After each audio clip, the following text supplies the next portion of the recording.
Hello all big pass லைவில் morning அமித்தோட கிளாஸில் நடந்த ஒரு விஷயம். ஸோ அமித் வந்து இங்கிலீஷ் தானே எடுக்கிறாங்க, எல்லாரையும் வந்து செல்ஃப் இன்ட்ரடக்ஷன் பண்ண சொன்னாங்க இங்கிலீஷ்.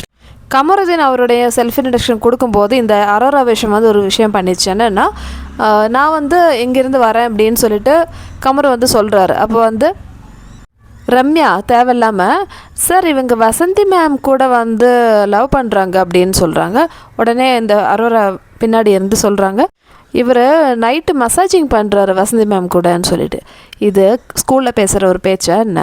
இவங்க தானே சொன்னாங்க எல்லாரும் முன்னாடியே வந்து என்னோடய கேரக்டரை வந்து அவள் தப்பாக பேசிட்டா, என்னை வந்து ரொம்ப கேவலமாக பேசிட்டான்னு சொல்லிட்டு கமருதீன் கிட்டே எத்தனை தடவை சொல்லியிருப்பாங்க. கமருதீன் கிட்ட மட்டும் இல்லை, எல்லார்கிட்டையும் இதுதான் சொல்லி புலம்பிட்டு இருந்தாங்க.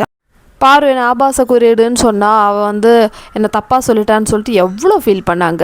ஏன் இப்போ வந்து இன்னொரு பொண்ணை வந்து ரொம்ப கீழ்த்தனமாக பேசுகிறீங்களே, அதுவும் உங்களுக்கு என்ன விஷயம்னே தெரியாது. இது கமருதீனுக்கும் பாருவுக்கும் நடக்கிற விஷயம்.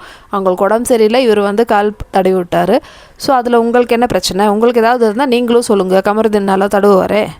எனக்கு உங்கள்கிட்ட பொசசிவ் இல்லை, பொறாமை இல்லை, நீங்கள் 2 பேரும் என்ன வேணாலும் பண்ணிக்கோங்க, வெளியே போய் நீ கல்யாணம் கூட பண்ணிக்கோன்னு சொல்லிட்டு சொன்ன அரோராக்கு ஒரு கிளாஸ் ரூமில் இப்படி தான் பிஹேவ் பண்ணுமா, மற்றவங்கள வச்சு இப்படி தான் வந்து பேசுவாங்களா, தரக்குறைவாக ரொம்ப கீழ்த்தனமாக பேசுகிறாங்க. ஸோ இவங்கெல்லாம் வந்து எந்த மாதிரி ஆளுங்க, இல்லைனா இவங்களோட ஸ்டாண்டர்ட் என்னன்னு சொல்லிட்டு நீங்களே தெரிஞ்சுக்கோங்க மக்களே.